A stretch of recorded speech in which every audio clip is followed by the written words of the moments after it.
Nahum, Kabanata 1.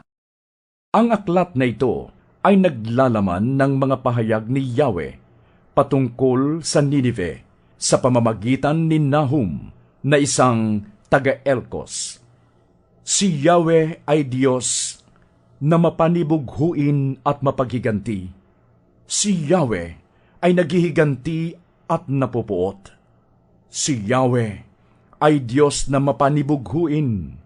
Kanyang mga kaaway, kanyang pinaparusahan.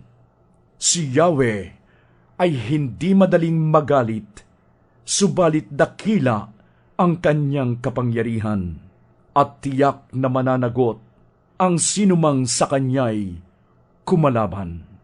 Bagyo at ipo-ipo ang kanyang dinaraanan. Ang mga ulap ay kagaya lamang ng alikabok sa kanyang mga paa. Sa utos lamang niya'y natutuyo ang dagat, gayon din ang mga ilog. Natitigang ang kabukiran ng Bashan at ang bundok Carmel, at nalalanta ang mga bulaklak ng Lebanon. Nayayanig sa harapan niya ang mga bundok, at gumuguho ang mga burol.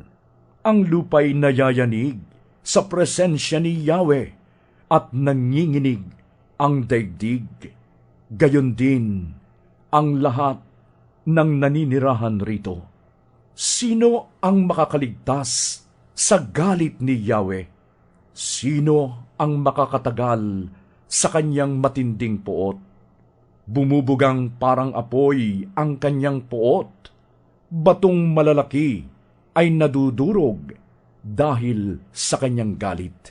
Si Yahweh ay napakabuti, matibay na kanlungan sa panahon ng kaguluhan.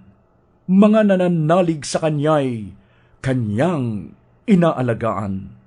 Tulad ng malaking baha, lubos niyang pupuksain ang kanyang mga kaaway at tutugisin sila hanggang mamatay. Ano ang binabalak ninyo laban kay Yahweh?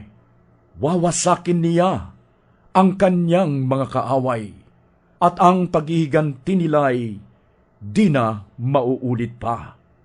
Tulad ng mga lasenggo, sila'y malulunod sa alak, tulad ng salasalabat na mga tinik at tuyong dayami, kayo ay matutupok sa apoy. Di ba sa inyo nagmula ang taong nagbalak ng masama at nang hikayat na magtaksil sa kanya? Sabi niya sa kanyang bansang Israel, kahit na malakas at marami ang mga taga-Assyria, mawawasak sila at maglalaho. Kahit na pinahirapan ko kayo noon, ito'y hindi ko na uulitin. At ngayon nga, wawakasan ko na ang pagpapahirap sa inyo ng Assyria, at palalayain ko na kayo sa pagkaalipin. Ito ang pahayag ni Yahweh tungkol sa Assyria. Malilipol ang lahi ninyo. Wala nang magdadala ng inyong pangalan. Aalisin ko sa mga templo ng inyong mga Diyos ang mga imahen na nililok ng kamay. Ipaghahanda ko kayo ng libingan, sapagkat wala kayong karapatang mabuhay.